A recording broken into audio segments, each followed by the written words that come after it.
가버나움이에요. 가버나움은 꼭 지명 이름을 얘기하세요. 예수님께서요. 그래서 뭐 예수님과 갈릴리 지역을 두루 다니시다가 이렇게 얘기를 많이 하잖아요. 그죠? 근데 가버나움 같은 거는 꼭 얘기를 해요. 근데 거기는 꼭 누가 있냐면요. 바리새인들이 있어. 그 지역에서는요. 그런 가버나움을 얘기할 때 꼭 바리새인들이 있어요. 희한하게. 예. 왜 그랬을까? 바로 이거예요. 이건 신약 시브를 보지 않으면 해석이 안 돼요. 예. 의도가 나온단 말이에요. 제가 이번에 예수님의 기적 33개 하면서도 너무 제가 은혜를 너무 많이 받았어요, 사실. 예. 33개 완성하면서도 정말 이런 거였었구나, 이런 거. 제가 사실 그 마태복음보다는 이제 공간복음에서 같이 이제 말씀들이 공유되는 것들이잖아요. 근데 제가 거의 누가복음 쪽을 많이 했어요.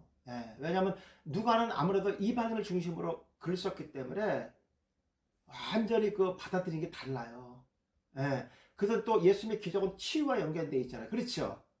누가는 또 의사였잖아요. 그러니까 이런 것들은 연관된 게 너무 많아서 제가 가급적이면 누가복음에서 많이 이게 기적을 다뤘습니다. 그 의도가 또 있어요. 제가 나름대로 그렇게 한 의도가 그런 것들을 제가 예수님의 기적에 집어넣는데 여기서 뭐 아주 뭐 목사님들이 신약에서 문화적인 배경 이 꽃입니다. 이번에 꽃입니다. 예, 핵심들이 다 들어가 있어요. 예수님의 33개 기적 속에 다 들어가 있습니다. 거의 제가 안 빼놨어요. 거의 안 빼놨고, 그렇습니다. 그래서 목사 기대하셔도 좋아요. 이것도요. 이번에 제가 25일날 엘리야 엘리사 이 강의하는 것도 목사님 이번에 공부하시면 알겠지만 이거는 원어를 모르면 절대로 해석할 수 없는 부분들이 90%예요. 90%. 진짜예요. 그러니까 구속사가 안 나와요. 언어를 모르면요. 아주 징한 겁니다. 엄청 징한 겁니다. 그래서 기대하셔도 정말 좋습니다. 아마 지금 받아보신 분들 읽어보시면요. 아마 목사님 고개 끄덕끄덕 하실 거예요. 그런 제가 강의할 때는 핵심 부분들만 강의할 겁니다. 이런 것들은 이런 단어에서 이런 의도로 쓰여졌습니다. 이런 강의들을 해드리면서 목사님들 하시면요. 엄청날 겁니다. 아마 성도들은 이 엘리야와 엘리사의 기적을 거의 처음 듣는 부분이라고 좀 잡아보고 있습니다. 저도 이제 이걸 보면서 뭐 다른 데 쓰여져 있는 것도 뭐 참고는 조금씩 했어요. 제가요. 했지만 이런 내용들을 깊이 있는 건 다루지 못했더라고요. 그래서 이런 것들을 보시면서 보면 좋고요. 또 문법도 제가 헬라어 문법도 많이 활용을 했습니다. 요거는 이제 언제 할지 몰라요. 뭐 한 6월 달 정도는 하지 않을까? 예수님의 기적 같은 거는 6월 달 정도 할 것 같은데 5월 6월 달 지금 2, 3, 4, 5 5월 달이나 6월 달쯤 할 것 같아요. 그다음 올해는 제가 요거 하고 그다음에 다니엘서까지 이제 올해는 이제 할 겁니다. 다니엘서. 그다음에 금요반에 오셔서는 지금 이제 호세아 2가 끝나거든요. 그다음 이제 스가랴가 들어갈 겁니다. 스가랴까지 하면 목사님들 소선에서 12권을 다 마치는 거예요. 소선에서 12권을 다 끝나는 겁니다. 그래서 제가 지금 이제 디모데 전서를 쓰고 있고 그다음에 아가서 쓰고 있습니다. 아가서, 디모데 전서, 그다음에 다니엘서 또 하나가 있는데 4개 정도 동시에 같이 하고 있는데 다 들어갑니다. 이렇게 해서 올해는 이제 그 정도의 책이 나올 겁니다. 거기다. 그렇게. 다니엘은 워낙 방대하기 때문에 제가 2권으로 나옵니다. 그러니까 요런 스타일로 해서 다니엘은 2권이 나올 거예요. 2권 설교로. 보통 한 50편 나오지 않을까 설교? 50편 정도로 나올 겁니다. 그래서 25편씩 이렇게 나눠서 50편 바이드로 나올 겁니다. 우리가 다니엘을 꼭 해야 되잖아요. 그죠? 근데 이제 무슨 다니엘은 좀 특징이 있어요. 무슨 다니엘도 뭐 강의도 하고 다 했겠지만 다니엘은 중요한 게 있어요. 뭐냐면요. 그게 아람어 문법을 아셔야 된다는 거예요. 지금 우리 기초반에서 교수님 무슨 히브리어 문법도 좀 어려워 죽겠는데 무슨 또 아람어 문법은 히브리어 문법과 연관되어 있어요. 그래서 제가 그 다니엘서 앞에다가 아람어 문법을 전부 이렇게 표로 만들어서 다 나갈 겁니다. 이거는 제가 별도로 강의하지 않아요. 그때가 특강 들어오는 사람만 자료가 나갑니다.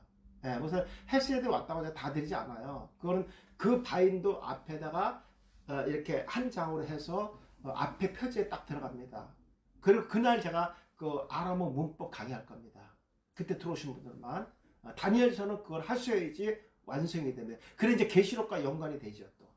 다니엘로. 그렇게 해서 제가 지금 준비하고 지금은 제가 이제 다니엘 반복해서 계속 말씀 묵상하고 있어요. 계속 다니엘. 그리고 이제 다니엘 시작할 겁니다. 묵상하면서. 하여튼 목사님들 이게 좋은 말씀 나오게 해달라고 모두 기도 좀 많이 해주세요. 우리 햇살에 기도 많이 해주시면 제가 실수하지 않게 좀 많이 기도 좀 해주시고 그렇게 해주셔서 올해 이제 그렇게 나올 거를 제가 목사님들한테 미리 이제 예고해드립니다. 자, 원어 의미 한번 꺼내보세요. 원어 의미. 우리 이제 급여반에 내일 오시는 분들은 내가 이제 이 원어 의미 갖고 내일 풀 것들이 있어요. 예수님께서 구유에서 태어났잖아요. 그죠? 구유. 특히 누가는 이 구유에서 태어났다는 말을 3번 연속으로 사용합니다. 마태는 메시아로 표현하지만 이런 것들 왜 3번을 연속으로 했을까? 이런 것들. 이 3번의 개념은 완전성이지만 어떤 완전성이냐? 번복할 수 없는 완전성을 얘기하는 거예요. 그러면 이 구유가 헬라어잖아요. 그죠? 이거를 뭘로 풀면 징한 게 나올까요? 맞습니다. 히브리어. 내가 엄청난 거 나옵니다. 여기. 왜 예수님께서 구유에서 태어났다고 그 단어를 썼을까? 여기에 구속자가 원어로 풀 때 엄청난 거, 목사님들이 저절로 고개가 끄덕끄덕 할 만큼 엄청난 게 내일 또 나옵니다. 그래서 이런 것들을 지금 우리 기초반에서 배우실 때 단어를 활용해서 구속사 여는 거 아주 퍼펙트합니다. 이런 것들은요. 이게 소위 말해서 히브리적 사고라고 그러는 거예요. 그 왜 누가가 3번을 구유에서 태어난 것을 왜 3번 연속했을까? 그 단어를 왜 3번 썼을까? 이런 것들, 이런 거에 대한 의도. 만약에 지금 제가 이제 성탄절이라면 이걸 또 설교를 잡을 수 있어요. 3가지를. 그러면 이제 그 의도가 또 구속사의 의도가 그대로 또 나옵니다. 그러니까 우리가 뭐 이런 설교 다 하셨을 거예요. 다 하셨지만은 다시 히브리대 사고로 봤을 때 누가는 왜 3번 했고 그리고 또 왜 그 마태는 메시아로 표현했을까? 이런 것들 비교해서 보면 여기 또 엄청난 것들이 나옵니다. 말씀은요. 우리가 어떤 각도에서 보느냐에 따라서 완전히 그 의도가 깊어진다는 것만 아시면 됩니다. 그래서 22살은 반드시 목사님 아셔야 된다. 오늘 제가 19페이지 보겠습니다. 달렛 보겠습니다. 달렛을 목사님 딱 이렇게 써요. 여기가 직각이 돼야 돼요. 레이시는 이렇게 되죠. 이렇게 여기가 둥글어요. 제가 일부러 둥글게 하려고 이렇게 한 거예요. 요게 직각이고 요게 달라요. 요게. 그거만 구분하시면 되겠습니다. 달렛과 레이시는 좀 다릅니다. 달렛은 모세 때는 이게 문이라는 사냥인데요. 천막에 문을 사용한 겁니다. 이거 모세 때는 요거 문이라는 글자예요. 문. 모세 때는. 그 다음에 다윗 때 이거 천막의 문을 얘기하는 거예요. 다른 게 아니라 천막의 문. 지금은 달렛이 이렇죠. 그 다음에 필기체는 이렇게 씁니다. 이렇게 흘러. 이거 현재 지금 달렛이고, 요건 필기체 달렛, 요건 인쇄체 달렛. 모세 때는 문이 이거고, 요거는 이제 천막을 의미하는 거예요. 천막의 문을 상징하는 겁니다. 이렇게 상형의 의미로 온 거예요. 작아요, 사실 문이. 왜냐면 그 유대인들의 문과 창문들은요. 겨울에 이 단열과 연관이 되어 있어요. 단열. 그러니까 문을 크게 만들면 안 돼요. 왜냐면 거기는 나무가 풍성한 지역이 아니기 때문에 난방의 문제 때문에 문을 조그맣게 만듭니다. 그러면 사람 숙이고 들어가잖아요. 그죠? 그래서 이 문과 연결되어 있는 게 뭐냐면요. 그래서 겸손입니다. 겸손.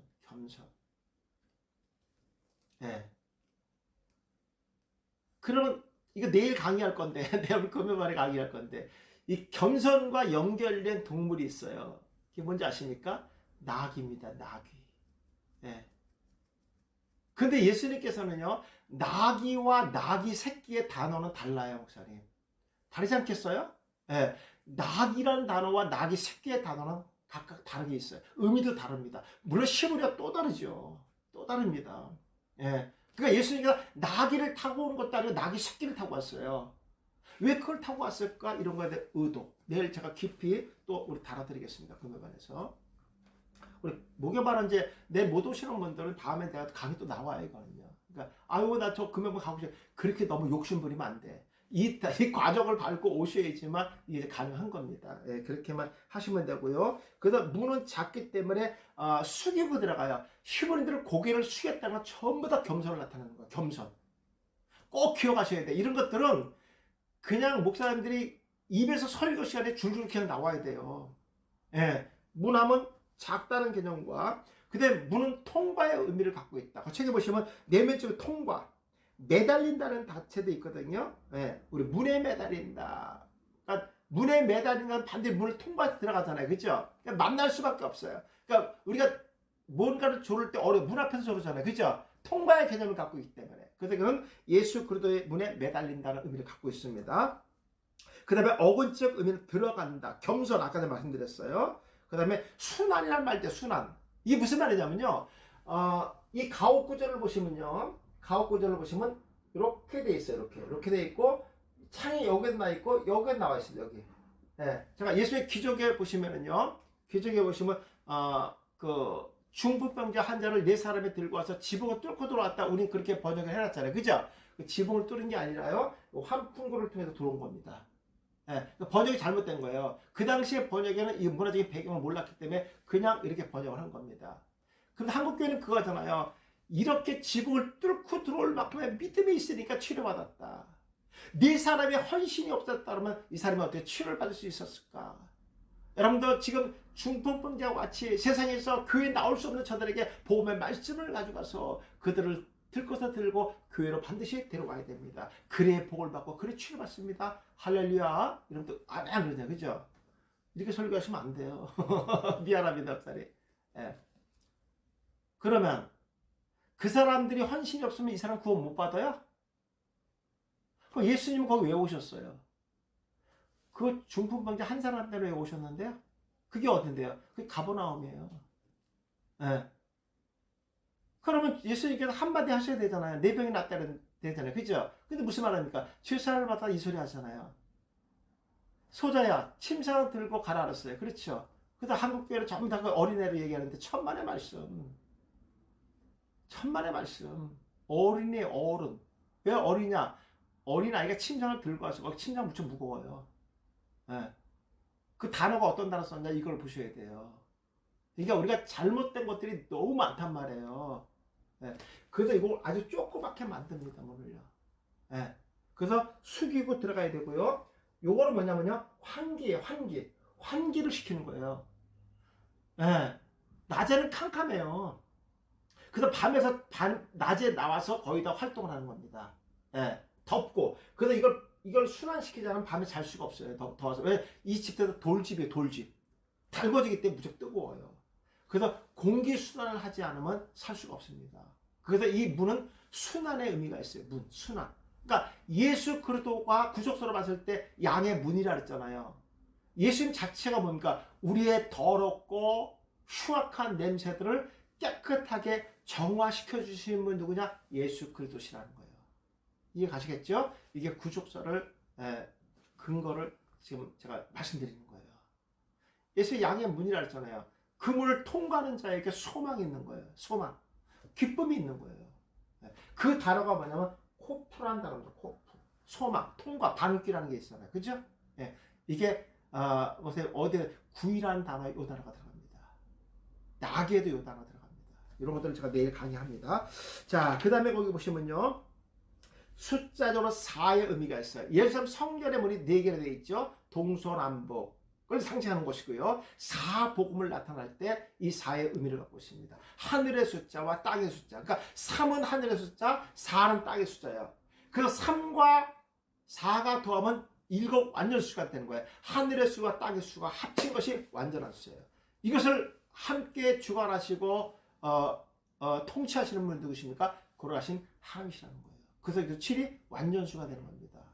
4는 예를 들어 성경의 동서남북의 4개의 문을 가르칩니다. 이것을 사복음서를 나타낸다. 계시록에다 4색말 나오죠? 같은 개념입니다. 사복음서. 성막에서 뭐죠? 청색, 홍색, 자색, 가늘게 꽃, 배실. 4개의 그 실로 만들어서 성막에 문을 만들었죠? 사복음서입니다.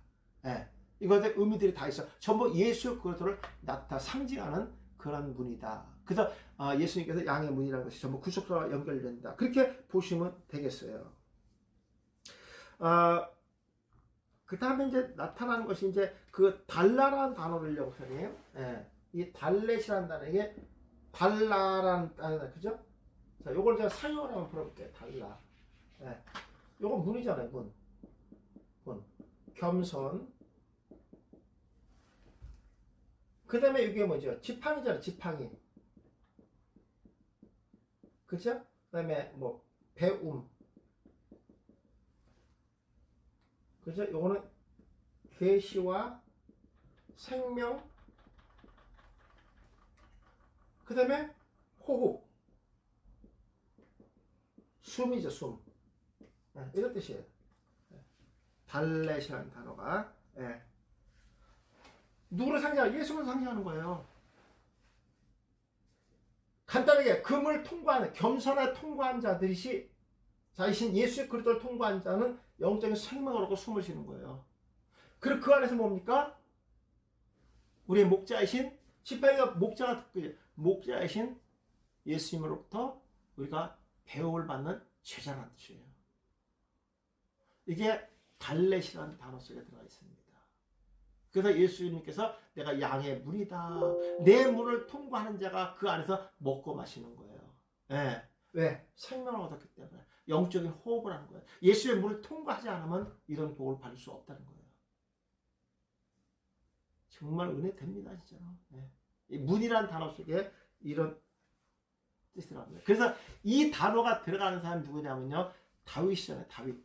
그죠? 네, 이거 다윗. 다윗의 이름이 다윗은 달렛이 2개가 들어가 있어요. 다윗은 누구 예표합니까? 예수도 예표하잖아요. 왜?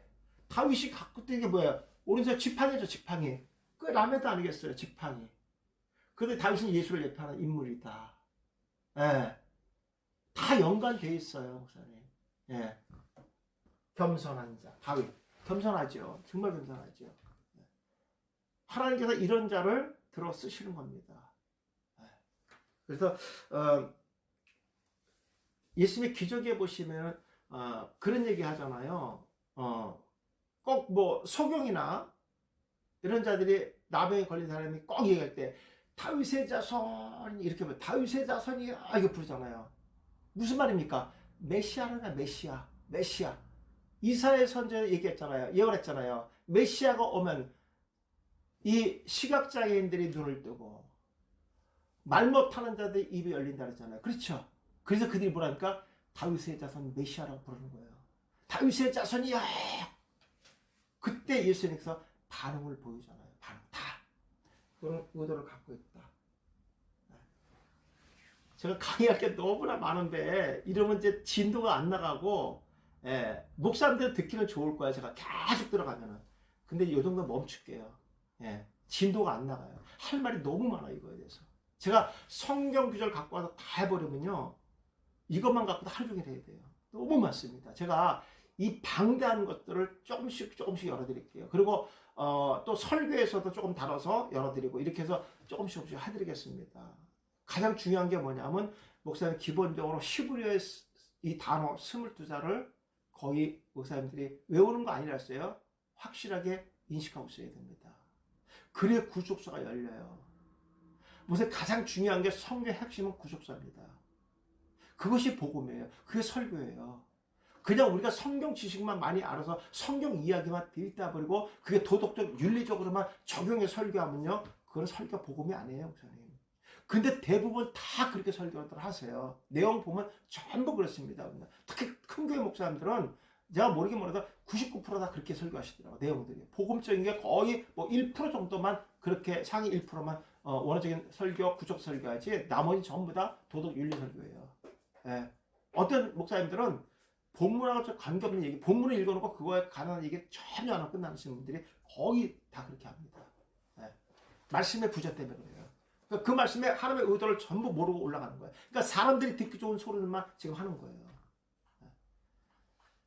그러니까 뭐 모여서 예배 안 드리고 온라인 예배를 드려도 가능하다는 얘기가 이래서 나올지 모르겠어요. 제가 봤을 때. 그러나 오늘 생명의 말씀을 선포하는 교회들은 따로 있다는 거예요. 그런 데는 성령 하나님께서 불러 모아 주시는 거예요. 그런 교회들은. 거기에 인원의 숫자가 있나요? 그건 없죠. 사이즈를 얘기할까? 그거 필요가 없죠. 아주 중요한 거 제가 좀 해드렸고요. 달렛은 그런 의미를 갖고 있다라는 얘기를 꼭 하시고요. 또 이제 문과 연결되어 있는 것은 뭐냐면 노아의 방주의 문을 또 생각 안 할 수가 없잖아요. 그죠? 그 문을 닫으신 분은 누구세요? 하나님이십니다. 맞습니다. 그 문을 통과하고 안 하고의 이 기준은 그 의지가 나한테 있는 것이 아니에요. 네. 생각해 보세요. 노아 홍수는요, 노아의 그 방주의 문이 닫힌 일주일 뒤에 홍수가 내렸어요. 되게 그 일주일의 기간을 우리 목사님들이 굉장히 그런 분도 있어요. 그때 그 일주일 기간을 회개 기간을 뒀다 이렇게 하시는데 그러시면 안 돼요, 목사님. 회개했어요. 문은 이미 닫혔는데 무슨 회개가 무슨 의미가 있어? 그럼 다시 열어준다고요? 그런 식으로 하시면 안 돼, 진짜. 이게 왜 이런 현상이 나냐면 구속사를 모르기 때문에 그런 거야. 구속사를 모르기 때문에. 그럼에도 마지막 그 일주일의 기간, 회개 기간에 다 놓쳤다 이렇게 하는데 그러지 마세요. 그러면 안 돼요, 진짜로. 막 이렇게 막 꿰맞추고 말이야. 그러면 대한민국 전 세계 있는 목사들이 전부 그렇게 설교해야 돼. 그렇지 않잖아요. 나부터도 그렇게 설교 안 했거든요. 네. 문은 하나님이 주관하시는 거예요. 하나님 닫으셨기 때문에 노아가 열 수 없어요. 목사님, 그러면 목사님들이 생각할 때 그 일주일 사이에, 아니 그 이후에도 마찬가지예요. 비가 내렸으니까 제일 가까이 있는 사람이 노아 이름 부르지 않고 노아야, 노아.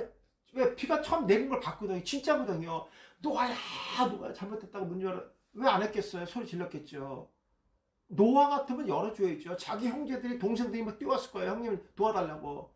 근데 그분 누가 하나님 닫으셨는데 어떻게 노아가 열 수 있습니까? 안 되는 거예요. 예. 그 문은 그래서 통과는요, 내가 내 의지로 갈 수 없는 거예요. 여러분, 내가 그 중풍인데 들린 사람은 내가 네 사람의 헌신 때문에 그들 치료했다. 이렇게 하면 안 돼요. 이런 설교. 구속자도 안 돼. 구원관도 없는 목사들이에요. 이건요. 그렇게 하시면 안 돼요. 그 율법적인 설교라니까요. 아, 그럼 예수의 능력이 그 네 사람이 믿음만 못하다는 거예요? 그럼 예수님이 왜 왔어요? 그 사람 그들을 쓰신 거예요. 하나님께서, 예수님께서. 4명을 쓰신 거예요. 그 4명은 하나님의 구속의 그 경륜 속에서 이미 사용된 거죠. 그들도 복을 받는 거예요. 왜? 그들이 복을 들었기 때문에. 예. 그러니까 그래서 예수님이 칭찬했어야죠. 아이고, 4명 너희들 정말 훌륭하다. 너희들 같은 믿음이 있어야 되는데, 왜? 많은 무리가 있는데. 근데 그들 칭찬 안 하잖아요. 그럼 우리도 하지 말아야지. 근데 우리 잠깐만 거기다 초점을 맞춰요. 왜? 그래 성도들이 또 미안합니다. 말은 잘 듣거든. 헌신 잘하거든. 그래 복 받는다고 해서. 복 받는 거 틀림없어요. 그러나 구원의 본질은 인간에게 있는 게 아니에요. 하나님께 주권적 의지죠. 우리 설교 그렇게 하셔야 돼요. 그러니까 기도할 때 하나님, 내가 하나님의 거룩한 그 구속의 경륜 속에서 내가 하나님의 그 청지기로 쓰임받는 종 되게 해달라. 이렇게 기도하셔야 돼요. 왜? 그거는 뭐와 연결되게? 상급과 연결되어 있기 때문에. 이미 우리 구원의 은혜를 받았는데 뭘 또 거기다 또 뭘 달라고 또 구원의 복을 달라고 또 왜 요구합니까? 예수님도 그것 때문에 짜증날 텐데. 내가 구원의 복을 다 십자가에서 완성시켜 자꾸 구원해달라고 이러면 짜증나잖아요. 죄 다 해줬는데 무지에서 오는 거란 말이에요. 이제는 우리가 그것을 상급을 위해서 봉사해야지 복을 받는 거예요. 그러니까 내가 복도 그래. 복 받을 그릇이 돼야지 복을 주지요. 네. 그렇지 않습니까? 저는 그렇게 생각합니다. 그런 책임도 누구겠냐? 우리 주요 종들에게 있다. 그래서 말씀의 본질이 무엇인가를 정확하게 보셔야 돼요. 정확하게. 제가 이거는 이제 예수님의 기적에 관해서 아주 자세히 좀 풀어드리겠습니다. 예. 자, 이번에는요, 구원론 한번 꺼내보세요. 구원론은요, 16페이지입니다. 구원론 책 16페이지. 달렛 하면 문, 겸손 꼭 이렇게 머릿속에 놓으시면 좋겠습니다. 그리고 통과의 의미가 있다. 겸손, 문, 통과. 예. 꼭 기억해 주세요. 그러면서 이제, 히브리인들 가옥 구조를 생각하시면 좋아요. 아까 제가 모세 때 썼던 그 문이라는 글자, 사형 문자, 다윗 때 썼던 사형 문자 글 이런 것들을 머릿속에 떠올리세요. 그냥. 예. 그러시면 됩니다. 또 잊어버리면 어때? 다음에 강의 때 또 한번 이게 복습하는데 또 공부하면 되죠. 이게 이제 목사님 자꾸 듣다 보면 젖어져 버려. 그 설교 중에 은연 중에 막 나와요. 목사님 이런 체험을 반드시 하실 겁니다. 이건 반드시 그런 체험을 하시게 돼요. 자, 이번에는 16페이지 우리 이제 과거의 죄와 미래의 죄에 대한 속죄에 대해서 공부 좀 하겠습니다. 목사님 원어 공부하실 때 원어 공부하시면서 이 구원론이 안 되시면은요 다 흔들려 버려요. 예. 이거 정말 제대로 원어적으로 공부하셔야 됩니다. 너무 중요한 거기 때문에. 그러니까 이거는 정립이 중요해요, 목사님. 아는 게 중요한 게 아니라 정립돼 있어야 돼요, 목사님. 딱 구원관에 대해서. 그래 설교하실 때 왔다 갔다 하셨습니다. 왜 그러냐면 이게 뭐가 연결돼? 해석과 연결되어 있기 때문에요. 성경 해석과. 근데 그 해석이 무엇을 기준으로 갖고 하느냐, 이게 너무 중요하기 때문에 그렇습니다. 제가 지금 강의 때 항상 중요하다는 말을 많이 사용하죠. 정말 중요해서 그래요, 목사님. 제가 너무 중요해서. 저도 이런 과정을 밟고 왔잖아요. 예. 저도 이제 하나하나 이렇게 공부하면서 이렇게 왔거든요. 누구한테 공부한 게 아니라 이거 가르쳐 주는 데도 없고, 제가 처음으로 이거 한 거기 때문에, 하나님께서 이렇게 열어주셔서 처음으로 한 건데, 제가 이렇게 계속 공부를 거듭해 오면서 저도 많이 열렸을 거 아니에요. 그렇죠? 근데 뭐가 중요한지가 이렇게 정립이 딱 되더라고요. 아, 이건 진짜 중요하구나. 이런 부분들을 항상 같이 가야지만 하나님의 의도를 정확하게 알 수 있겠구나 하는 것들이 있어요. 그런 것들은 제가 강의제가 중요하다고 자꾸만 얘기하는 것은요, 이거는 물고 가는 거예요. 계속 물고 가는 거예요. 예. 근데 이런 것들이 하나의 뭐냐면 버팀목이 돼주는 거예요. 말씀을 볼 때 버팀목이 돼주는 것들입니다. 그러니까 이런 것이 흔들리면 안 되는 거예요. 예. 이것이. 자, 보겠습니다. 과거의 죄와 미래의 죄가 있는데, 요 중간에 뭐냐면 요한복음 1장 12절 영접, 람바노의 영접이 나옵니다. 람바노의 영접. 이 람바노라는 것은요, 목사님, 람바노의 영접. 제가 영접이 세 가지가 있다 그랬죠. 예. 람바노, 데코마이, 아판티스트. 우린 다 같이 근데 뭐야? 영접으로 번역했어요. 예. 근데 헬라어에서는 세 개의 의미가 각각 다 다르다고 제가 말씀드렸어요. 이거 나중에 또 우리 오전에 강의할 때 나오니까 그때 넘어갈게요. 그때 하니까. 이 람바노는요, 내 것으로 내가 취한다는 것이에요. 남이 가질 수 없는 거예요. 예. 내가 예수를 영접하는 것은 하나님과 예수님과 나와의 1대1의 관계지, 이 영접을 남한테 양도할 수가 없는 거예요. 내 옷은 나만 입는 거예요. 사이즈가 맞다고 남한테 빌려줄 수 있는 게 아니에요. 왜? 사이즈를 맞는데 그 사람 스타일은 안 맞아. 예. 이런 것들. 이거 다르단 말이에요.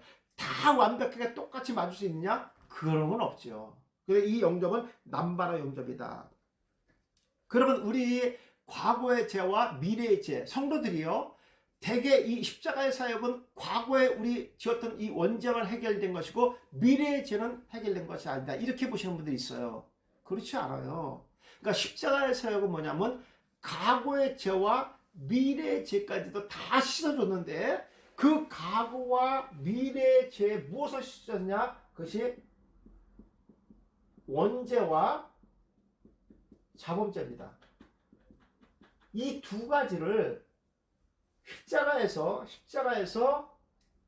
이미 다 완성해 주셨어요. 과거의 죄와 미래의 죄. 네. 과거의 죄는 원죄가 되고 미래의 죄는 자범죄죠. 다 완성해 주셨다는 거예요. 과거의 죄는, 이 원죄는 일회성. 성에 뭐가 있냐면 회개가 있어야 돼. 회개. 미래의 죄는 반복적입니다. 반복적인 회개가 있어야 되고, 이거는 한 번만 하면 되는 겁니다. 원죄에 대한 회개는 한 번만 회개하면 끝나는 거예요. 이거 반복하면 안 됩니다. 원죄는요. 지금 우리가 예배 시간이든 신앙생활이든 계속 하는 회개는 전부 자본죄에 대한 거예요. 우리가 그 실수로 지은 죄도 이런 것들 있죠.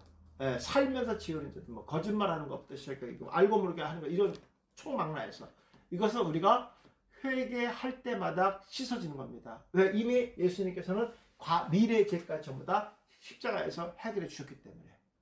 그러면 우리가 해결했는데 왜 이것을 반복해서 또 회개하느냐? 요거는 뭐와 연결되어 있냐면요, 상급과 연결되어 있기 때문에 그래요. 상급.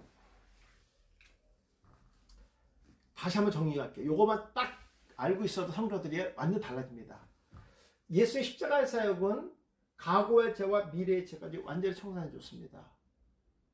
근데 과거에 대한 원죄를 얘기하는 것이고 원죄에 대한 회개는 일회성이다. 한 번만 하면 됩니다. 언제? 내가 복음의 말씀을 듣고 고백할 때. 우리 이제 예수의 기적에서 보면요, 귀신 들린 자가 귀를 막고 입을 막아버립니다. 그럼 목사님 무엇을 막은 것 같아요? 그렇죠. 구원입니다. 구원. 왜? 믿음은 들음에서 오니까. 들은 적이 없어요. 그럼 반드시 입으로 시인해야 되는 거예요. 근데 이 두 가지를 막아버렸잖아요. 귀신이요. 뭘 막아버려? 구원을 막아버린 거예요. 예수님께서는 뭐만 쫓아버리면 귀신만 쫓아버리면 됩니다. 바로 이런 것들이 구속사예요. 목사님. 이건 너무나 간단하게 기록되어 있어요. 그냥. 예. 설교거리가 안 나오죠. 이거는요. 그냥. 예. 또 어떤 때는요. 어떻게 그냥 누가나 마태는 이런 기록도 있어요. 귀신 들리가 있다. 사람들이 데려놨다. 치료해 주셨다. 이게 끝이야. 이거 어떻게 해서 무엇 때문에 어떻게 남들까지 뭐 침을 뱉었다든지 뭐 안수했다 이러면 좀 나. 그것도 없어요. 그냥. 그럼 왜 이들은 이렇게만 예수 치료 사건을 이렇게만 얘기했느냐? 보세요. 우리가 다 알아들어야지. 그 근거 없냐? 구속에 대한 원어적 의미를 모르면요. 그냥 뭐 병든 자가 사람 데려왔다? 근데 예수님께서 치료했다. 진짜 이렇게 되는 것도 있어요. 이거 어떻게 설교해, 이거를요? 꺼리가 없는데. 왜? 저는 근거를 찾아야 되는데. 근데 이게 다 원어에서 나와 있어요. 이게 축자적인 영감입니다, 목사님. 이것도 제가 예수의 기적 속에 다 들어가 있습니다. 그 예수님의 기적은 뻔해요, 그냥. 죽은 자 살리신 거. 예. 귀신 쫓는 거. 그 다음에 바리새인과의 관계. 예. 근데 이런 것들에 대한 것은 다 예수의 33번의 공생의 이 사건 중에서 무엇을 얘기하는 것인가? 내가 여호와라는 거야. 그러니까 본질은 뭐냐? 내가 이미 구원받은 백성들을 위해서 십자가에 죽을 거고 그들을 위해서 부활할 것이다. 이게 핵심이에요. 그럼 이런 것들을 다 찾아낼 수 있는가? 다 찾아놨어요, 제가 전부 다. 네. 이게 구속사입니다. 33개 핵심이 설명하기 뻔해요. 중요한 것들 몇 개만 하면 돼요. 근데 예수님은 죽은 자를 살린 것보다 더 중요한 것들이 있어요. 예. 예. 그런 것들을 왜 다뤘는가 하는 것들을 제가 해놨습니다. 바로 이런 것들이 중요한 의미를 갖고 있다. 이런 것들이. 그러니까 회개한다는 것은 내가 입을 열어서 고백하는 거예요. 근데 벙어리들은 할 수가 없잖아요. 예. 이 귀신 들린 자들은요, 목사님, 그거 아셔야 돼요. 후천성입니다, 목사님. 그죠? 선천적으로 태어날 때부터 그런다는 성경이 그렇게 하고 있어요. 귀신 들렸다는 것은 이미 후천적이에요. 예. 이런 것들도 의미가 있어요, 목사님. 귀신 들려서 말을 못한다, 듣지 못한다, 이거 후천성입니다. 그거의 의도가 또 다르게 있어요. 그러니까 이런 것까지도 우리 다 축자적인 영감에서 끄집어내는 겁니다. 그러니까 목사님들이 이런 설교 한다는 것은요, 아주 말씀의 깊은 지경까지 들어가 있는 거예요. 예. 자, 요거 정리되셨죠? 그 반복적인 미래의 죄, 우리가 자본죄를 얘기하는 이런 것들은 상급과 연결되기 때문에 반드시 우리가 회개해야 된다. 예. 그리고 구원은 2번 보시면요. 영생의 확실한 보장이 있다는 것을 믿어야 된다. 이게 무슨 말이냐면요. 우리가 자본죄를 회개하지 않는다서 구원이 내가 요즘 기도 생활 너무 안 해. 그 말은 이제 자기 잘못 회개 안 한다는 거야. 지금은 내가 정말 믿음이 떨어지는 것 같아. 전혀 관계 없습니다. 구원에 관계 없어요. 주님이 지금 오시면 안 될 것 같아. 그러니까 성도들 입장에서 언제가 제일 주님 오실 때 전화하면요. 교회 부흥 집회할 때 있잖아요. 부흥 집회할 때 그냥 막 4일씩 하잖아요. 요즘 옛날 일주씩 했는데 마지막 밤에 주님 오시면 할렐루야 제일 먼저 자기가 들어갈 것 같아. 그죠? 그게 행위 구원이에요, 목사님. 여지껏 그렇게 우리가 설교했단 말이에요. 그러면 안 돼요. 그럼 부흥에 참석 안 한 오른편 강도는 어떻게 될까?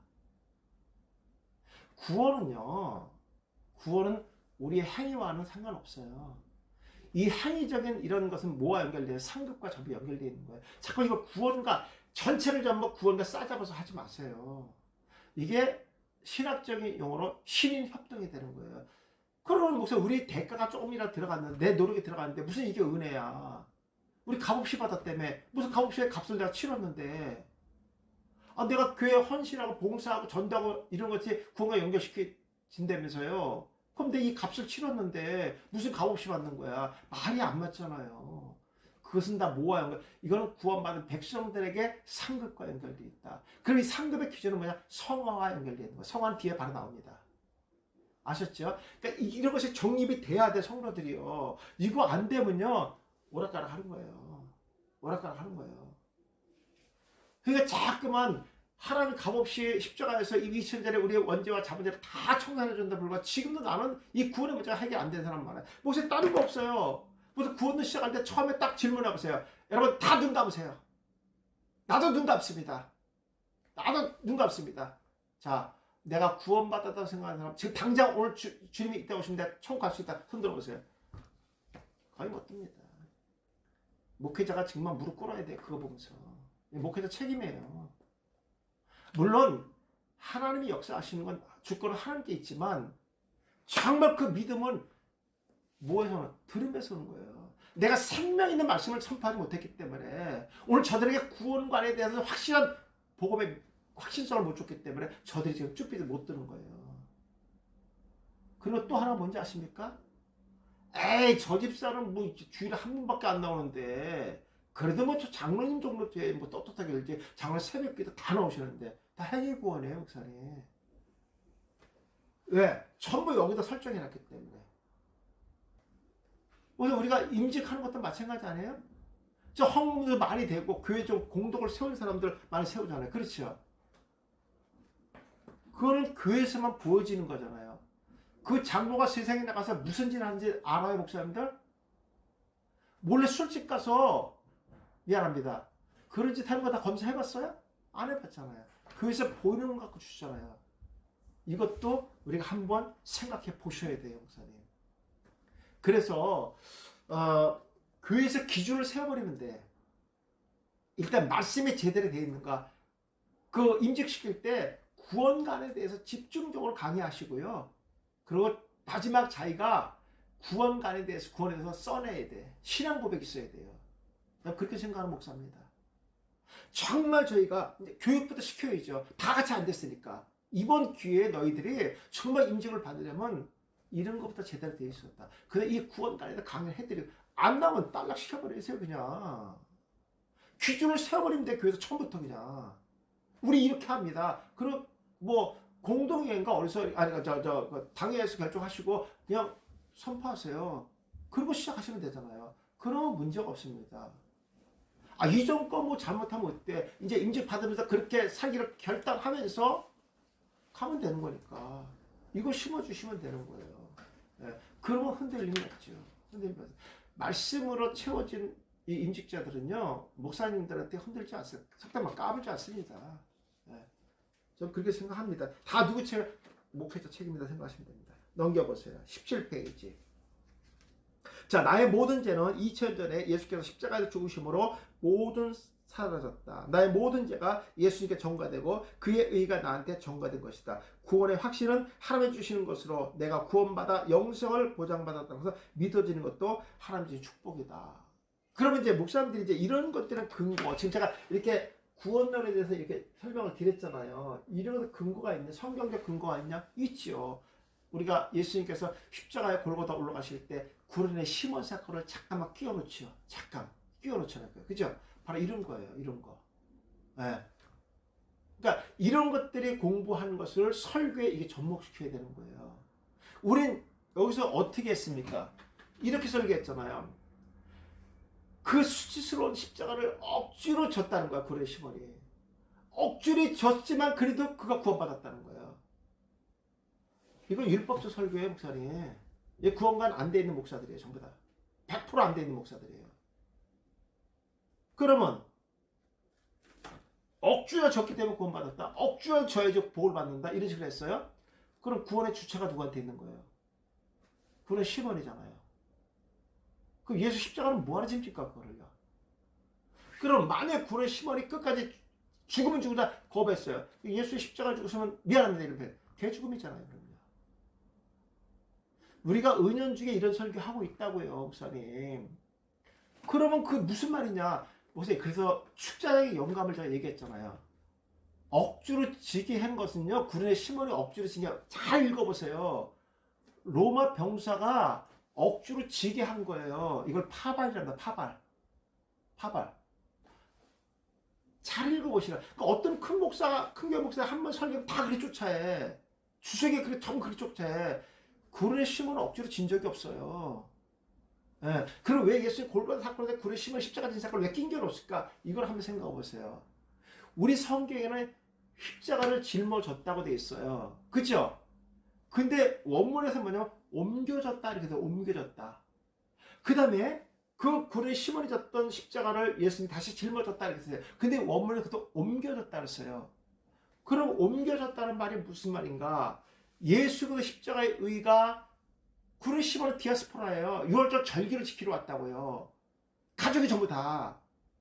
그런 자에게 예수의 의가 옮겨진 것이고, 구른의 시몬이 갖고 있었던 게 뭐예요? 죄잖아, 죄. 그 죄가 누구한테 옮겨요? 예수께서 옮겨지는 거예요. 오늘 예수께서 골고다에 왜 올라가는 그 구른의 시몬과 같은 이미 선택받은 디아스포라, 그들의 죄를 내어 십자가에 지러 지금 골고다에 올라가시는 거예요.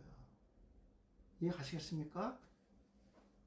그러면 지금 그 구른의 시몬은 여기 왜 왔어요? 절기 때문에 온 거예요. 그 절기는 누가 정해준 거야? 하나님이시잖아요. 그럼 누가 부르신 거야? 하나님 불러서 왔지. 수동이잖아요, 목사님. 내가 왔대. 이런 식의 설교에서 그만하세요. 억지로 되게 복을 받다. 이선 그만하세요, 이제는요. 그럼 억지로 안 지고 잡을 줄 알아서 더 크다고 설교 또 하셔야죠. 근데 보니까 결과를 보면 우리 성도도 그런 사람이 없더라고요. 설교를 안 맞잖아요. 이게 뭐 말씀의 부재 때문에 오는 거예요. 한국 교회가 이런 것들이 거의 다예요, 지금요. 이러시면 안 돼요. 이런 설교 하시면 안 됩니다. 근데 제가 이렇게 하니까 은혜가 되는 거잖아요. 은혜가 하나님이 날 불러서 내가 간 거예요. 그랬더니 하나님께서 이미 나에게 구원의 복을 주시기 위해서 나를 부르신 거잖아요. 그래서 예수님은 십자가에서 물끄러미 내 얼굴을 보시면서 그 의를 나한테 청구해 준 거예요. 나는 주님께 드릴 게 뭐 죄밖에 없어요. 그래도 예수님께서 그 죄를 가져가시고 골고다에서 올라가시면 14번을 쓰러지시면서 마지막 십자가를 죽으시면서 다 이루었다 이 말씀 하시잖아요. 얼마나 은혜가 됩니까? 성도들이 자꾸만 내가 뭘 해야 된다고 하니까 이게 힘든 거야. 아니 예수님 때문에 내가 자유함을 얻어. 자유함은 무슨 개뿔이야 자유함을 얻어. 막 교회만 하면 말씀만 들으면 오늘도 무거운 짐이야. 미치겠어. 내가 지난주에 기도한다. 오늘도 또 설교가 기도야. 난 미치겠어. 기도 생활. 그럼 기도서 열쇠를 한 사람은 어깨 쫙 봐라. 내가 기도했다. 이러는 거야? 이게 말이 됩니까? 이게 정말. 왜 기도하는 성도는 그날 교회 안 나오는 게 은혜야. 그렇지 않아요? 이런 식의 율법적인 설교 하지 마세요. 자꾸만 설교는 소망을 줘야 돼. 내가 세상에 6개월 동안 살 때 무거운 짐을 갖고 내려놓게끔 해야죠. 갈 때는 기쁜 마음으로 날아가야지요. 날아가야지요. 이 힘 때문에, 예수 힘 때문에. 그래도 열심히 일할 거 아니겠습니까? 교회만 오면 더 힘들어, 이상하게. 자꾸만 율법대로 무거운 짐을 어깨에다 잠깐 심어주는 거예요. 그래서 이 무거운 짐을 세상에 내려놓으라는 거예요. 뭘로? 열심히 기도하고 봉사를. 그럼 내려놓는 거예요. 이런 식으로 하지 마세요, 진짜로. 이러시면 안 됩니다. 이런 설교는 그건 복음이 아니에요. 율법적인 설교고요. 성도들 자꾸만 그 율법에 올가매는 거예요. 못 빠져나가요.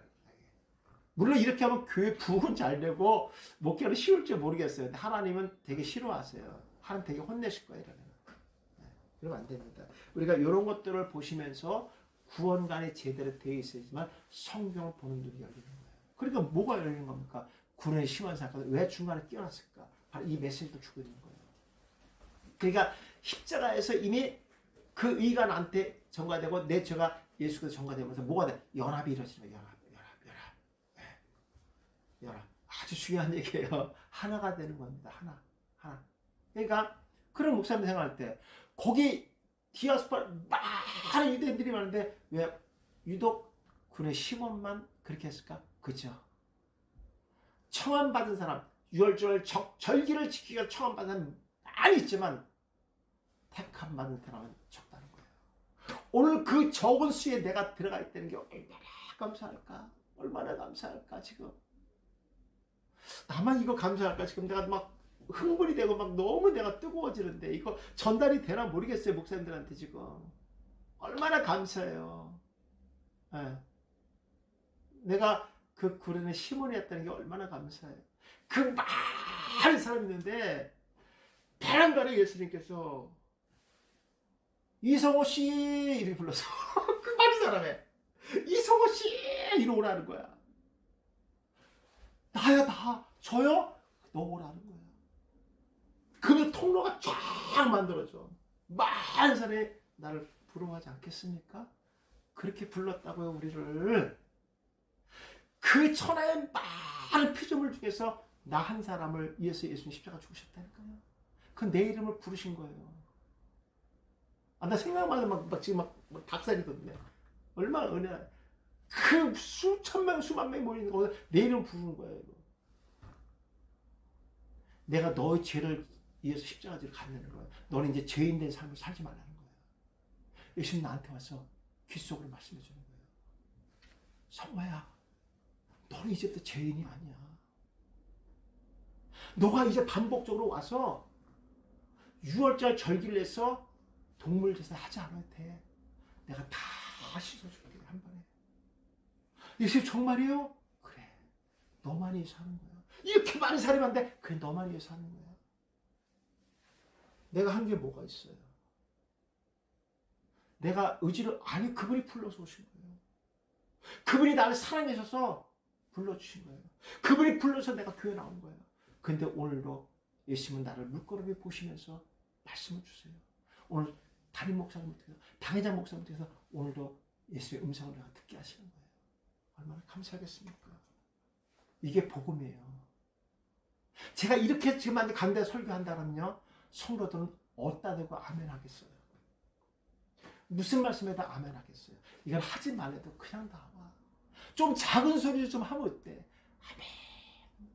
크게 아멘. 이래 또 믿음이 생기나요? 아니죠.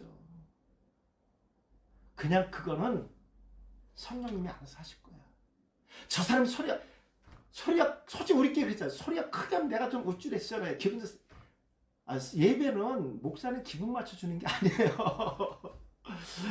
하나님 영광을 위해서 하는 거예요. 왜 자꾸만 성도들이 아멘의 반응에 내가 자주지 하냐고요, 목회를. 그래 하지 마세요. 아멘 안 나오면 속으로 다 했어.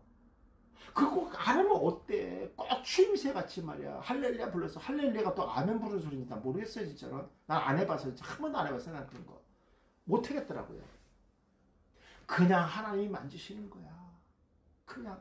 그리고 그들이 은혜받는 얼굴 보면 알잖아, 우리 목회자. 그 정도도 영혼이 안 되시면 어떻게 하겠어요? 왜? 영은 하나기 때문에. 내가 진리의 말씀을 선포하면, 내가 은혜받고 내가 감사하면요, 저를 100% 받습니다. 왜 그걸 확인하려고 해? 그건 내 몫이 아니에요. 그냥 하나님께서 오늘도 나의 말씀을 전하는 주의종을 세워준 것만 감사하고, 정말 죽을 똥살똥 말씀력을 선포하면요, 성령의 역사가 반드시 있을 거라고 저는 믿고 있습니다. 네. 아, 이게 뭐야? 한 페이지도 안 나가서. 한 페이지인데, 한 페이지. 미안합니다. 아, 제가 오늘 이 말씀이 너무 은혜가 돼서, 이렇게 좀 3,000%좀 빠졌는데 죄송합니다. 다음에 좀 진도가 좀 나갈 수 있도록 그렇게 하겠습니다. 그래서 식사 맛있게 하시고요. 12시 55분에 제가 화면을 열도록 하겠습니다. 혹시 아까도 얘기했지만 엘리야 엘리사 신청 오늘 내일까지 해야 됩니다. 그래서 택배 때문에. 그래 25일날 목요일날 수업 들을 수 있습니다.